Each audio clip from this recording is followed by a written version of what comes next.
Try to look like you belong here." The words slipped from Cecilia's lips like silk-wrapped poison, her smile never faltering as she adjusted the hideous beige dress she'd forced me to wear. The photographer was setting up his lights, and I stood there like a mannequin, feeling every bit as lifeless as I looked in that washed-out fabric.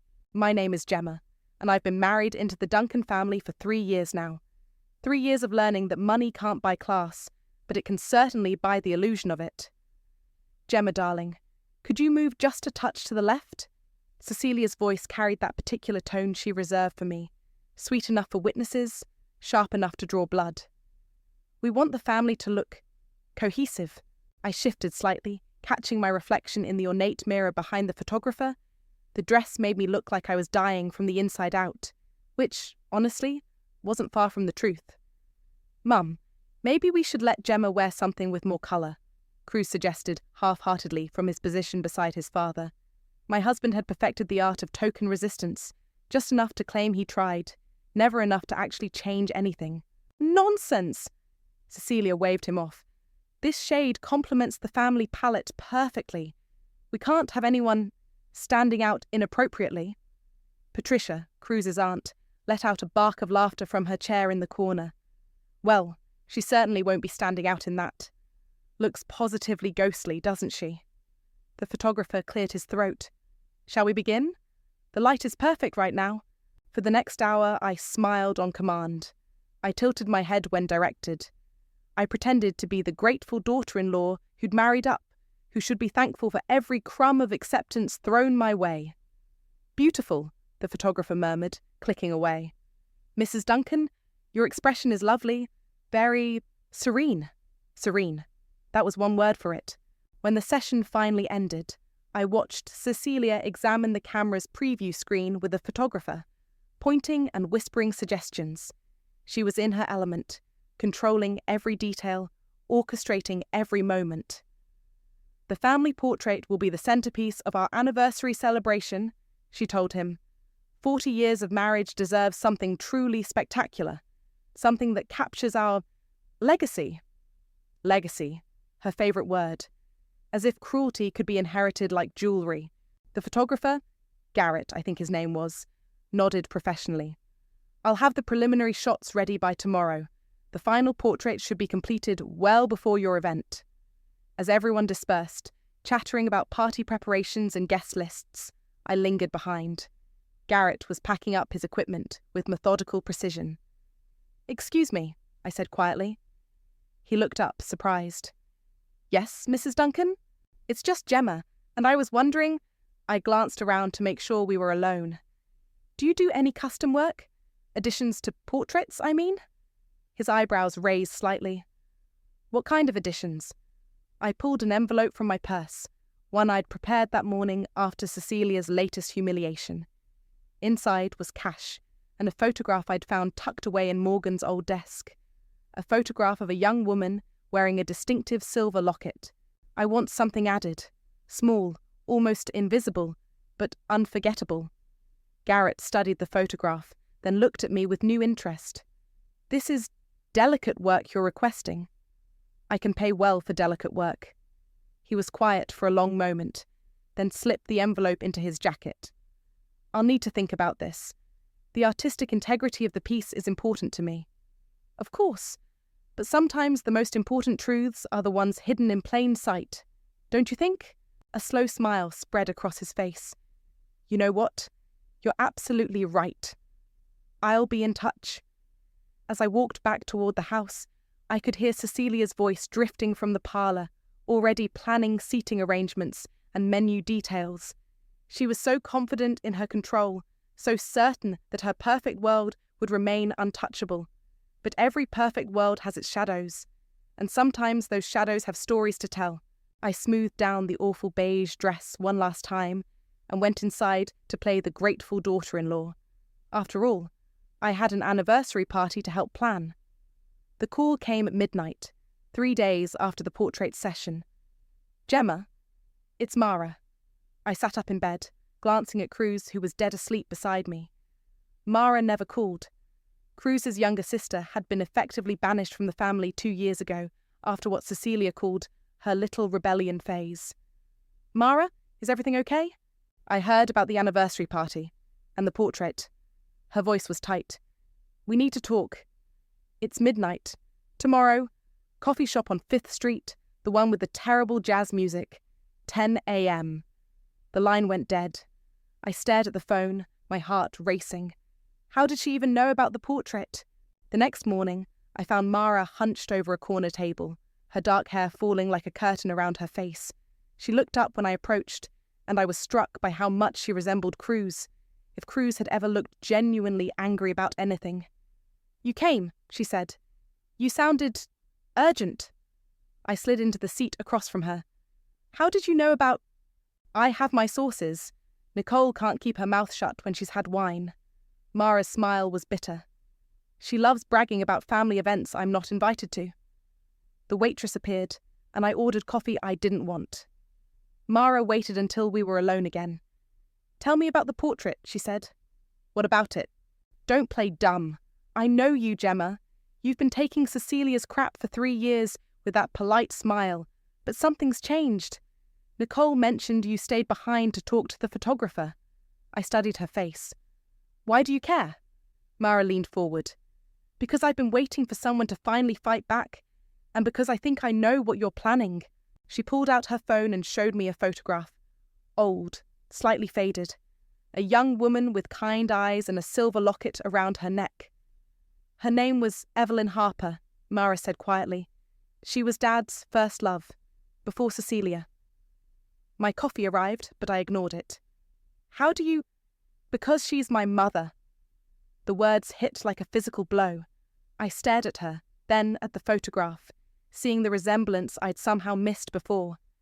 That's impossible. Cecilia is your mother. Biologically, no. Legally. Unfortunately, yes. Mara's voice was flat. Dad was going to marry Evelyn. They were engaged, actually. She was pregnant with me. What happened? Cecilia happened. She was Dad's family's choice. Old money, proper connections, the whole package. When she found out about Evelyn and the baby, she made sure Evelyn disappeared. How? Mara's laugh was harsh. The usual way. Spread rumours about Evelyn sleeping around, made sure she lost her job, had her blacklisted from every decent establishment in town. Then she offered her money to leave and never come back. I felt sick. And she took it? She was 19, pregnant, and alone. What choice did she have? Mara's eyes flashed.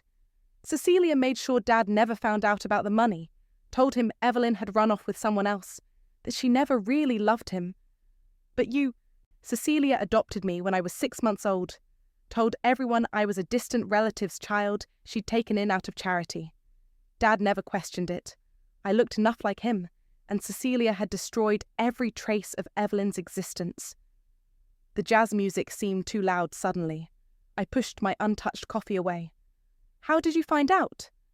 I hired a private investigator when I turned 18. Found Evelyn living in Vermont under her maiden name. We've been in touch ever since. Does she know about the anniversary party? The portrait? No, but she should. Mara leaned back. Dad never stopped loving her, you know, even after all these years. Sometimes I catch him staring at nothing, and I know he's thinking about her. I thought about the photograph I'd given Garrett, the one I'd found in Morgan's desk drawer. The same locket, the same gentle smile. Why are you telling me this? Because whatever you're planning with that portrait, I want to help. Cecilia destroyed my mother's life and stole mine. She spent 40 years playing the perfect wife while Dad mourns a woman he thinks betrayed him.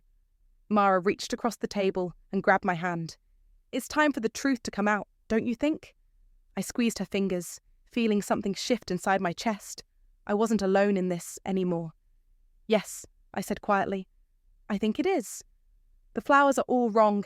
Cecilia's voice cut through the morning air as I arranged white roses in the main hall. I'd been working since 7 a.m, trying to get the anniversary decorations perfect. Wrong how? I asked, not looking up. Too common. This is a celebration of 40 years of marriage, not a garden party. She plucked a rose from my arrangement and examined it like it had personally offended her. Nicole, darling, what do you think? Nicole appeared from the kitchen, coffee in hand, and that familiar smirk on her face. Oh, definitely too simple. Maybe something more sophisticated. You know, for people who understand elegance. The dig was subtle but clear. I kept arranging flowers. I'll call the florist, I said evenly. No need, I've already handled it. Cecilia waved dismissively. Real event planning requires experience. Nicole laughed. Remember when Gemma tried to plan Cruz's birthday last year? That little restaurant with the paper napkins? How could I forget? Cecilia's smile was razor-sharp. Some people just don't understand what's appropriate for our family. I set down the roses and turned to face them. Is there something specific you need me to do, or are you just here to critique? Such sensitivity, Nicole murmured. We're just trying to help. Help with what exactly? Cecilia stepped closer. With fitting in, dear. I know it's challenging for someone from your background. The words hung in the air like smoke. I'd heard variations of this speech dozens of times, but something about today felt different. Maybe it was my conversation with Mara, or maybe I was just tired of pretending their cruelty didn't hurt. My background? Well, yes, growing up without advantages. It's not your fault, of course, but this family has standards to maintain. What standards are those? Cecilia's eyes narrowed. Discretion, loyalty, understanding one's place. And what's my place? Supporting your husband, being grateful for the opportunities you've been given, not trying to insert yourself where you don't belong. Nicole nodded eagerly. Like with the portrait session, standing there looking so uncomfortable, it was almost embarrassing. I wore what you told me to wear. And you looked lovely, Cecilia said with false sweetness. Very appropriate. The front door opened, and Cruz walked in carrying his briefcase. He took one look at the three of us, and his shoulders sagged. Morning, ladies. Everything okay here? Just discussing the party arrangements, Cecilia said brightly. Gemma was having some trouble with the flowers. Cruz glanced at my abandoned arrangement. They look fine to me. Of course they do, darling. You have your father's eye for simplicity. I watched Cruz's face carefully. Would he defend me? Stand up to his mother for once? Well, I'm sure you'll figure it out, he said, already heading toward the stairs. I need to make some calls. And just like that, he was gone, leaving me alone with the wolves. Such a busy man, Cecilia said fondly. Always working so hard for this family. I picked up the roses again, my hands steady, despite the fury building in my chest. I should get back to this. Actually, I have a better idea. Cecilia's voice turned businesslike. Why don't you focus on the kitchen preparations? Leave the decorating to people who understand the aesthetic we're going for. The kitchen? Food service, dear. It's more suited to your skills. Nicole giggled. Like a little catering company. I stared at them both, seeing clearly for the first time how much they enjoyed this. The subtle humiliation, the constant reminders of my supposed inadequacy. It was a game to them. Of course, I said quietly. Whatever you think is best. Cecilia beamed. Wonderful. I knew you'd understand. As they walked away, chattering about centerpieces and guest lists, I stood alone in the hall surrounded by rejected flowers. My phone buzzed with a text from an unknown number. Portrait nearly finished.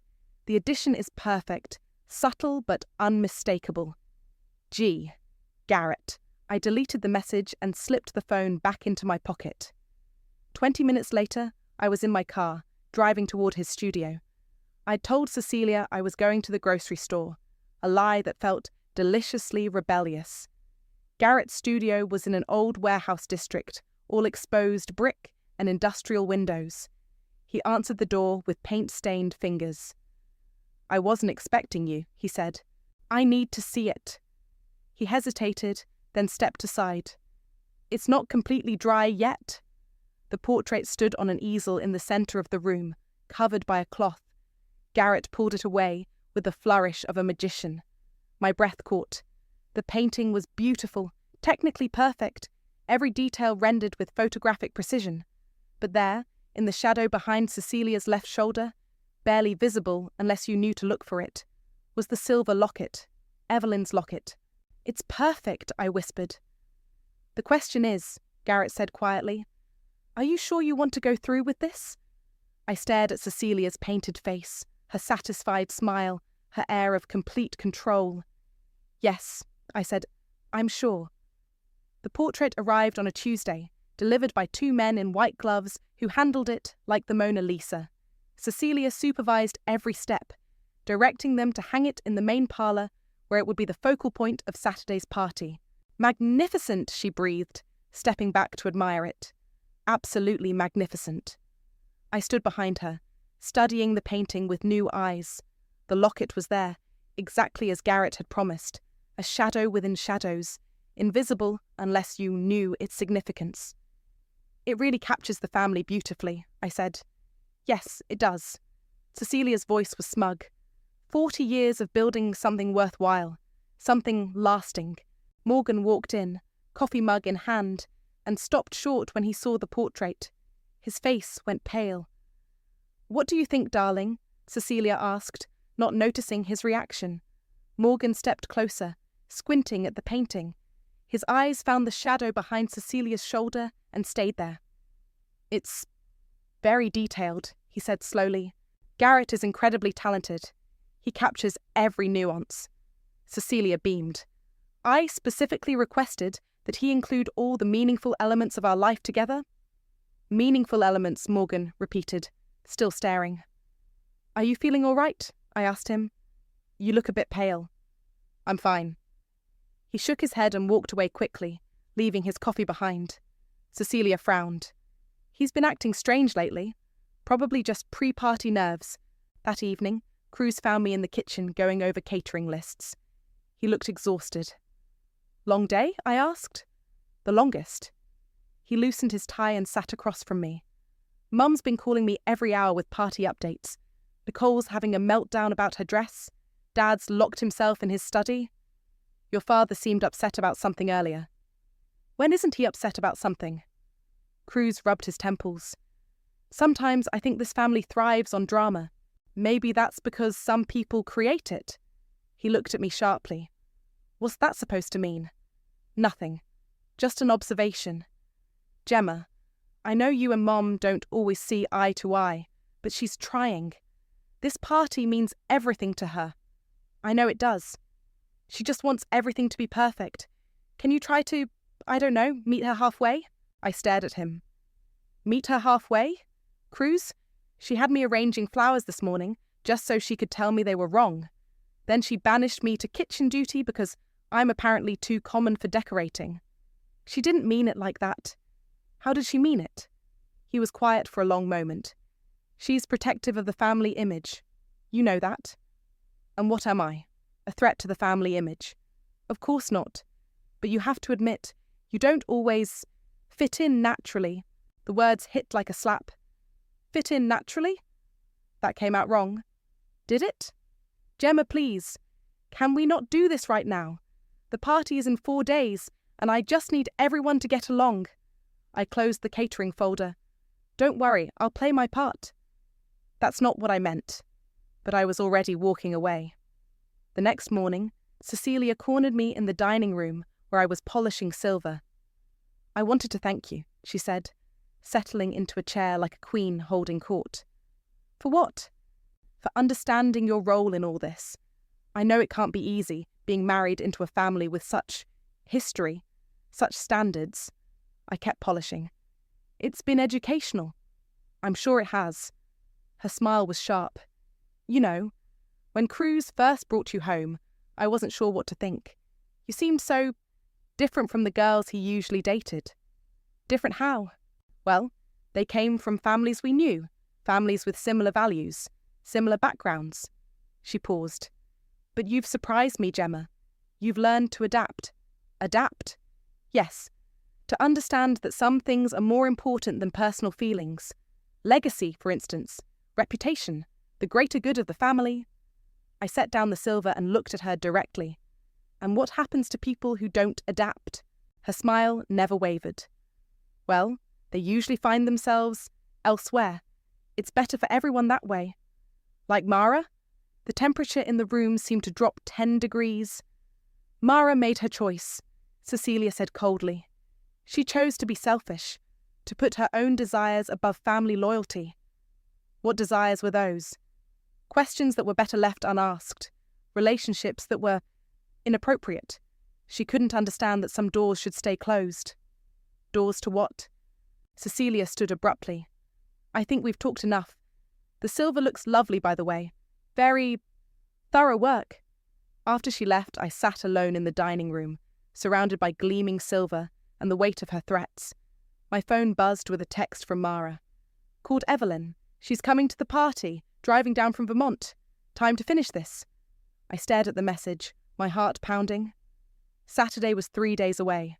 3 days until everything changed. Saturday arrived with perfect weather, the kind of crisp autumn day that made everything look like a magazine spread. Guests began arriving at 4, their expensive cars lining the circular drive like a luxury car show. I stood in the foyer, greeting people, wearing the navy dress Cecilia had approved. Conservative, forgettable, appropriate. The perfect outfit for someone who was supposed to blend into the background. Gemma, darling, Tiffany swept through the door in a cloud of perfume and silk. You look lovely. Very understated. Thank you, Tiffany. Where's the guest of honor? I'm dying to congratulate Cecilia on 40 years of marriage. Such an accomplishment in this day and age. She's in the parlor with the portrait. I'm sure she'd love to see you. Tiffany's eyes lit up. Oh, the famous portrait. I heard it's absolutely stunning. Garrett is such an artist. As she glided away, I caught sight of Morgan standing alone by the window, staring out at the garden. He'd been quiet all week, barely speaking at meals, spending most of his time locked in his study. Dad looks troubled, Cruz said, appearing beside me with 2 glasses of champagne. Maybe he's just overwhelmed by all the attention. Maybe. Cruz handed me a glass. You've been quiet too. Everything okay? Just trying to make sure everything runs smoothly. Mum really appreciates all your help, you know, even if she doesn't always show it. Before I could respond, a commotion erupted from the parlor. Cecilia's voice rose above the general chatter. Ladies and gentlemen, if I could have your attention. We moved toward the sound, joining the crowd gathered around the covered portrait. Cecilia stood beside it like a game show host, practically glowing with pride. 40 years ago, I married the most wonderful man in the world, she began, her voice carrying easily across the room. Together, we've built something beautiful, a family, a legacy, a life worth celebrating. Polite applause rippled through the crowd. Morgan stepped forward reluctantly, looking like he'd rather be anywhere else. This portrait, Cecilia continued, represents everything we've accomplished together. Every joy, every triumph, every moment that has made our family what it is today. She grasped the corner of the cloth covering the painting. I present to you the Duncan family portrait. The cloth fell away with a dramatic flourish. The crowd erupted in appreciative murmurs. The portrait was stunning, technically perfect, beautifully composed, every detail rendered with photographic precision. Magnificent, someone called out. Absolutely gorgeous, another voice agreed. Tiffany pushed forward for a closer look. Cecilia, it's breathtaking. Garrett has outdone himself. But I was watching Morgan. He stood frozen, his champagne glass trembling in his hand, staring at something in the painting that no one else had noticed yet. My God, he whispered, so quietly only I could hear him. He stepped closer to the portrait, his face growing paler with each step. His eyes were fixed on the shadow behind Cecilia's shoulder, the barely visible outline of the silver locket. Is that... he breathed, reaching toward the painting before catching himself. What is it, darling? Cecilia asked, still basking in the compliments from guests. Morgan didn't answer. He was staring at the locket like he'd seen a ghost. Dad! Cruz moved toward his father. What's wrong? That locket, Morgan said, his voice barely audible. Where did that come from? The room began to quiet as people noticed his distress. What locket? Cecilia turned to look at the portrait, squinting at the shadows. There, Morgan pointed with a shaking finger. Behind your shoulder. That's Evelyn's locket. The name hit the room like a bomb. Several of the older guests exchanged glances. They remembered Evelyn Harper. "I don't see anything," Cecilia said quickly, but her voice had lost its confident tone. "It's there," Morgan insisted, moving even closer to the painting. "Clear as day. The same locket she wore when she—" He couldn't finish the sentence. Tiffany squinted at the portrait, then gasped. "Oh my goodness, there is something there. How extraordinary." More guests pressed forward, studying the shadow. The murmur of conversation grew louder as people began pointing out the hidden detail. "Who is Evelyn?" someone asked. "An old friend," Cecilia said sharply. "From years ago. Morgan, you're being ridiculous." But Morgan wasn't listening. He was staring at the portrait with tears in his eyes. "She wore that locket the last time I saw her," he said. The day she left." "This is absurd," Cecilia snapped. "It's just shadows and paint. People are seeing things that aren't there." "No," Morgan said firmly, his voice growing stronger. "It's there. And I want to know why." He turned to scan the crowd, his eyes searching for someone. "Where's Garrett? I want to talk to the artist. Now." Garrett materialized from the crowd like he'd been waiting for this moment. He approached the portrait with calm professionalism, his hands clasped behind his back. "You wanted to see me, Mr. Duncan?" "This locket," Morgan's voice shook as he pointed at the shadow. "How did you know to paint it? Where did you get the reference?" The room had gone completely silent. Even the catering staff had stopped moving, sensing the tension. "I paint what I see," Garrett said simply. "Sometimes that includes elements that aren't immediately obvious to others." "That's not an answer." Morgan stepped closer. "That locket belonged to someone specific. Someone I knew 40 years ago." Cecilia moved between them, her smile strained. "Morgan, you're making a scene. It's just artistic interpretation." "No." Morgan's voice cut through her words like a blade. "It's not interpretation. It's exact. Every detail. The silver chain, the engraving, even the way it caught the light." Tiffany leaned in, practically vibrating with excitement. "How romantic! A mystery from the past." "There's no mystery," Cecilia said firmly. "Morgan is being sentimental about shadows." "Then you won't mind if I examine it more closely," Morgan said, pulling out his reading glasses. He studied the portrait for a long moment, his breathing becoming more laboured. When he looked up, his face was white. "This is Evelyn's locket, the one I gave her when we got engaged." A collective gasp went through the room. Several older guests nodded knowingly. They remembered the scandal from decades ago. "Engaged?" Nicole stepped forward, confused. "Dad, you were never engaged to anyone but Mum." "Yes, I was." Morgan's voice was barely a whisper. "Before your mother. Before everything changed." "Morgan, please." Cecilia's composure was cracking. "You're confusing people. This is our anniversary party." "What happened to her?" Morgan asked, still staring at the portrait. "What happened to Evelyn?" "She left," Cecilia said quickly. "She ran off with someone else. You know this." "Did she?" Morgan turned to face his wife. "Because this locket suggests otherwise." "It suggests nothing. It's paint on canvas." "Then how did the artist know what it looked like?" Garrett cleared his throat. "I was provided with reference material." "By whom?" Morgan demanded.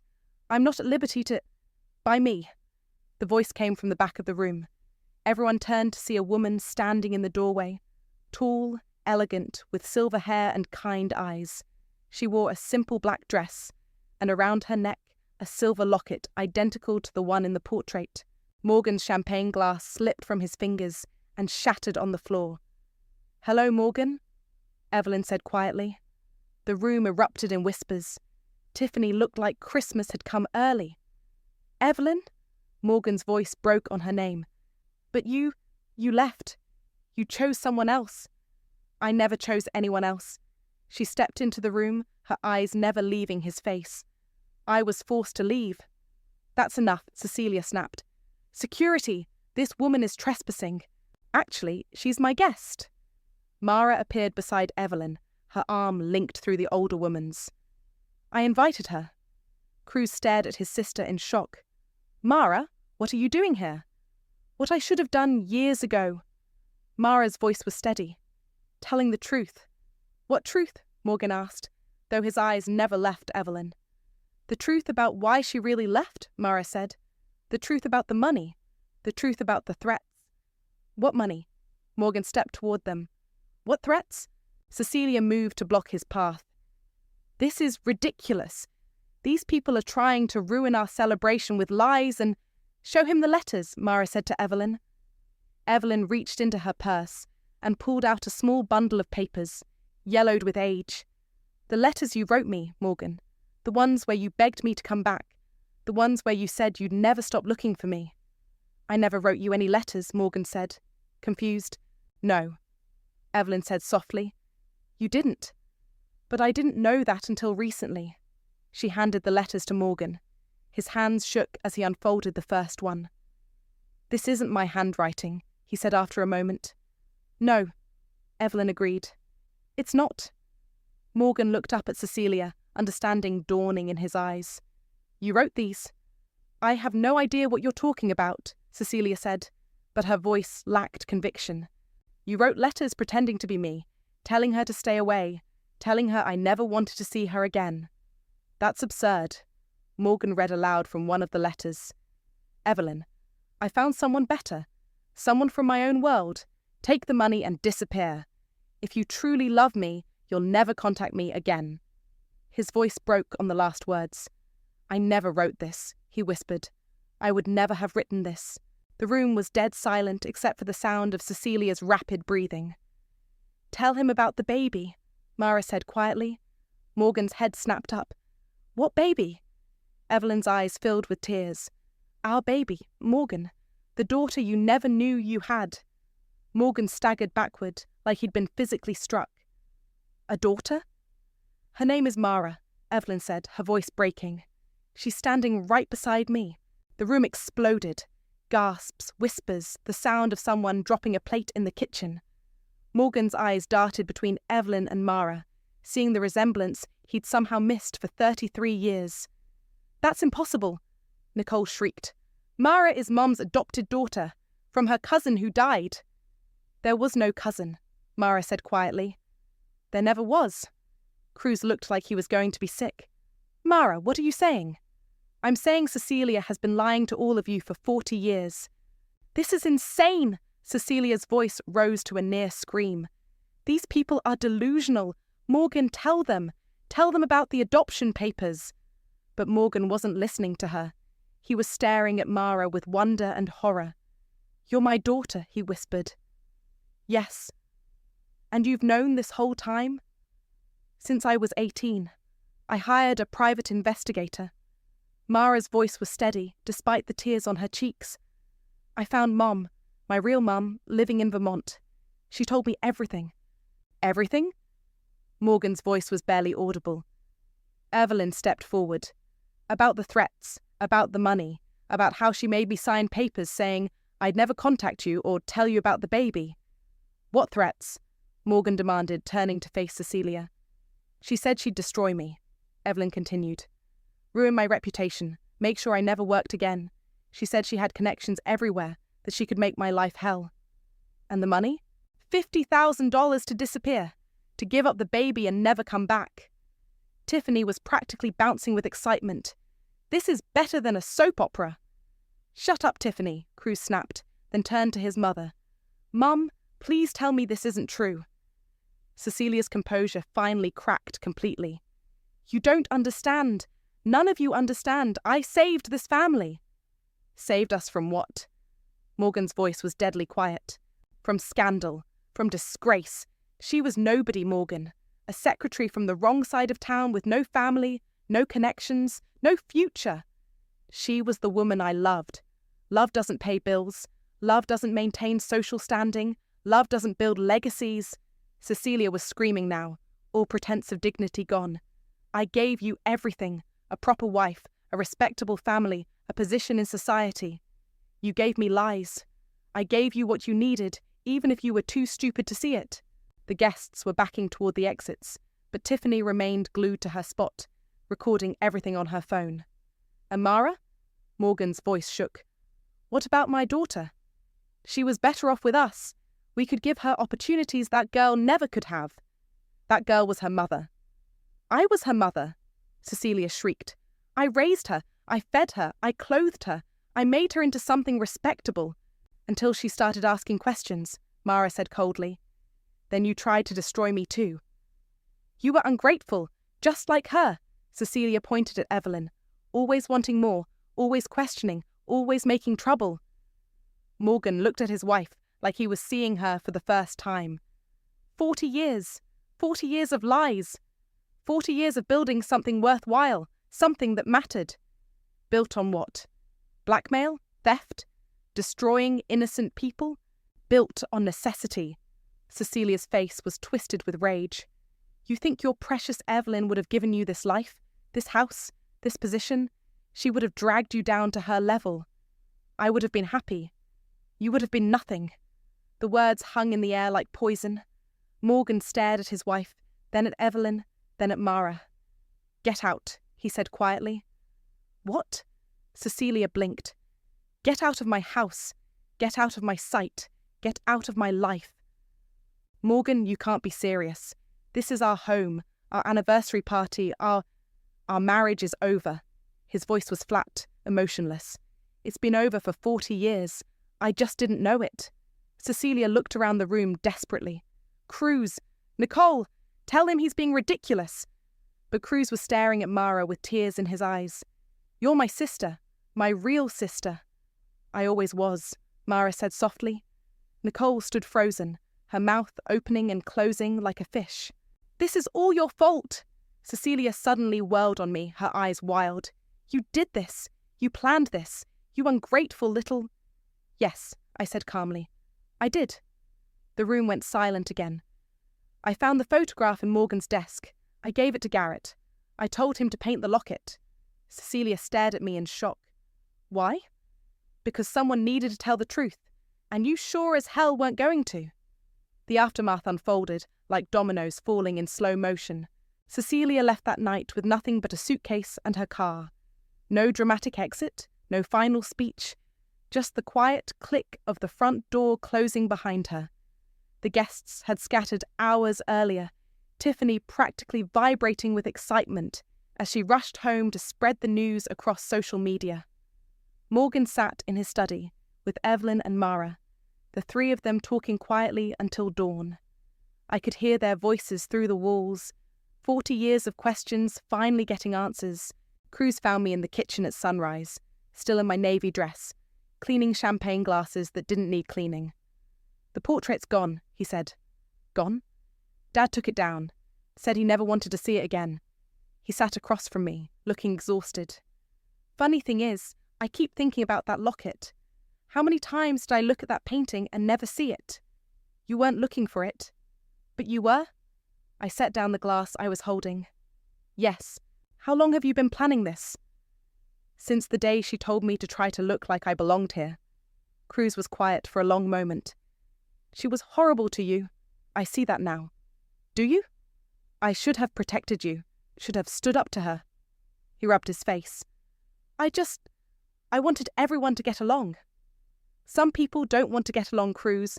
Some people want to win. And now, I looked at him, really looked at him.